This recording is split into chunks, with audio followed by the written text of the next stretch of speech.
Andhra dacoit Pulivendula MLA Jaganmohan Reddy గారికి వింత వ్యాధి సోకినట్టుగా తెలుస్తా ఉంది. ప్రపంచంలో అతి కొద్ది మందికి ఉండేటువంటి ఈ వ్యాధి సోకడంతో జగన్ పరిస్థితి దిక్కుతోచనటువంటి స్థితిలోకి వెళ్ళిపోయింది. జగన్ వ్యాధికి సంబంధించి సంచలన రిపోర్టులు బయటికి రావడంతో జగన్మోహన్ రెడ్డికి ఇప్పుడు ఎక్కడ ట్రీట్మెంట్ చేయించాలి, ఏం చేయించినా అతని పరిస్థితి ఏమవుతోంది, అసలు ఇంతకీ జగన్మోహన్ రెడ్డికి ఉన్నటువంటి వింత వ్యాధి ఏంటి అనేటువంటి సంచలన సమాచారం ఈ వీడియోలో వివరించబోయే ముందుగా ఇప్పటి వరకు మన ఛానల్ సబ్స్క్రైబ్ చేయని వాళ్ళు ఖచ్చితంగా సబ్స్క్రైబ్ చేయండి. ఇక విషయానికి వస్తే జగన్ అనేటువంటి డెకాయిట్ గాడు గత కొద్ది సంవత్సరాలుగా లండన్లో ట్రీట్మెంట్ తీసుకుంటున్నటువంటి విషయం మనందరికీ తెలుసు. వారికి ఒక సైకోయిజం, శాడిజం, దుర్మార్గం, దౌర్భాగ్యం, వాడిలో ఒక విలనిజం ఉన్నది మనందరికీ తెలిసినటువంటి విషయమే. అయితే జగన్మోహన్ రెడ్డికి ఉన్నటువంటి ఒక సంచలన రోగం వాడి ముఖ్యమంత్రి పదవి ఊడిపోవడంతో బయటకు వచ్చేటువంటి పరిస్థితి ఏర్పడిపోయింది. ఏంటయ్యా ఇంత వ్యాధి అంటే ఇంతవరకు నేను అది వినలా, నేను అది చూడలా, నాకు అది తెలీదు. ఈ రాష్ట్రంలో, ఈ దేశంలో కూడా చాలా మందికి తెలిసి ఉండదు. జగన్మోహన్ రెడ్డికి ఉన్నటువంటి వ్యాధి పేరు అజోస్పెర్మియా అంట. అంటే అదేంటో నాకు తెలియదు, కానీ దీనిపైన జగన్మోహన్ రెడ్డికి వ్యాధి ఉన్నట్టుగా గత కొద్ది సంవత్సరాలుగా, అంటే అది 20 ఏళ్ళ నుంచా 30 ఏళ్ళ నుంచా 35 ఏళ్ళ నుంచా మనకు తెలియదు, జగన్మోహన్ రెడ్డి అజోస్పెర్మియా అనేటువంటి వ్యాధితో విపరీతంగా బాధపడుతున్నట్టుగా తెలుస్తూ ఉంది. అయితే ఈ వ్యాధికి ఏ రకమైనటువంటి చికిత్స ఉంటుంది, అది నయమవుదా అనేది ఒకసారి ఆలోచిస్తే ఈ వయసులో జగన్మోహన్ రెడ్డికి, అంటే వాడి డిక్కీ కింద ముసల్లా కూడా కదా జగన్ గాడు, తప్పుగా అనిపిస్తుంది అన్నమాట. చంద్రబాబు నాయుడు గారు జగన్మోహన్ రెడ్డి తండ్రి వయసు వాడు, తండ్రి లాంటి వాడు, తండ్రి సమానుడు. ఆయన్ని ముసలోడని నా కొడుకులు కారు కూతలు కూసినప్పుడు జగన్మోహన్ రెడ్డి అనేటువంటి డెకాయిట్ గాడి వయసు ఎంత? 50+ నా కొడుకు. నేను 30+లో నేను వాడిని ముసలాడు అనక పడుసు కుర్రాడు అని పిలవాలని జగన్ గాడిని. వాడు నా మీద అక్రమ కేసులు పెట్టించాడు, ఈ రాష్ట్రాన్ని విధ్వంసం చేశాడు, ఒక రాజధాని లేకుండా చేశాడు, చంద్రబాబు నాయుడు గారిని అరెస్ట్ చేపించాడు, లోకేష్ గారిని కారు కుత్తలు కుప్పించాడు, సొంత చెల్లి షర్మిల పుట్టుకనే అవమానించినటువంటి దౌర్భాగ్యుడు, వీడి కోసం ఎంపీ సీటు త్యాగం చేసినటువంటి వివేకానంద రెడ్డిని గొడ్డలతో నరికించినటువంటి నీచుడు. మరి వాడిని నేనెందుకు గౌరవిస్తా?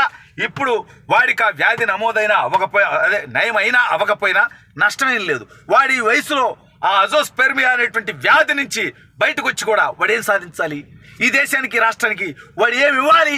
వాడేం సాధించేది లేదు, వాడేమి ఇవ్వాల్సినటువంటి అవసరం లేదు. ఆ దౌర్భాగ్యుడికి ఇదే కాదు, వీడు వాస్తవంగా వాడుకున్నటువంటి సైకోయిజం కానీ, మెంటల్ కానీ, వాడుకున్నటువంటి పిచ్చి కానీ బయటకు వస్తే వాస్తవంగా వాడు లండన్లో ఏదైతే ట్రీట్మెంట్ తీసుకుంటున్నాడో ఆ విషయం, ఆ వాస్తవాలు కనుక బయటకు వచ్చినటువంటి పరిస్థితి ఏర్పడితే వాడు ఎమ్మెల్యేగా పోటీ చేయడానికి అనర్హుడు. ఎందుకంటే మానసిక వ్యాధిగ్రస్తుడు, మానసిక స్థిమితం లేనటువంటి వ్యక్తి, మతి స్థిమితం లేనటువంటి వ్యక్తి, అంటే మానసికమైనటువంటి వ్యాధి ఉన్నటువంటి వ్యక్తి ఈ రాష్ట్రంలో కానీ, ఈ దేశంలో కానీ, ఒక శాసనసభ్యుడిగా కానీ, ఒక ఎంపీగా కానీ దేనికి కూడా పోటీ చేయడానికి అనర్హులైపోతారు. అజోస్పెర్మియా ఉంటే అర్హులే, అదొక రకమైనటువంటి యాదంట. అది ఉంటే ఇబ్బందిలే అంటే వాడికి వ్యక్తిగతంగా ఇబ్బంది, ఈ రాష్ట్రానికి, ఈ దేశానికి ఇబ్బందిలే. కానీ వీడికి ఉన్నటువంటి సైకో ప్రాబ్లం ఏదైతే ఉందో, మానసిక సమస్య ఏదైతే ఉందో, అది దేశానికి, రాష్ట్రానికి ప్రాబ్లం. వాడు ఎమ్మెల్యేగానే అనర్హుడయ్యేటువంటి పరిస్థితిలో ఉంటే, వాడు ఏకంగా ముఖ్యమంత్రిగా 5 సంవత్సరాలు ఈ రాష్ట్రాన్ని నడిపిస్తే అప్పుడు ఈ రాష్ట్రంలో ఎన్ని ఘోరాలు, ఎన్ని నేరాలు, ఎన్ని నికృష్టాలు. ఎందుకంటే మనందరం చూసామండి, వాడి పార్టీ ఎంపీనే కొట్టించినటువంటి నికృష్ట చరిత్ర వాడిది.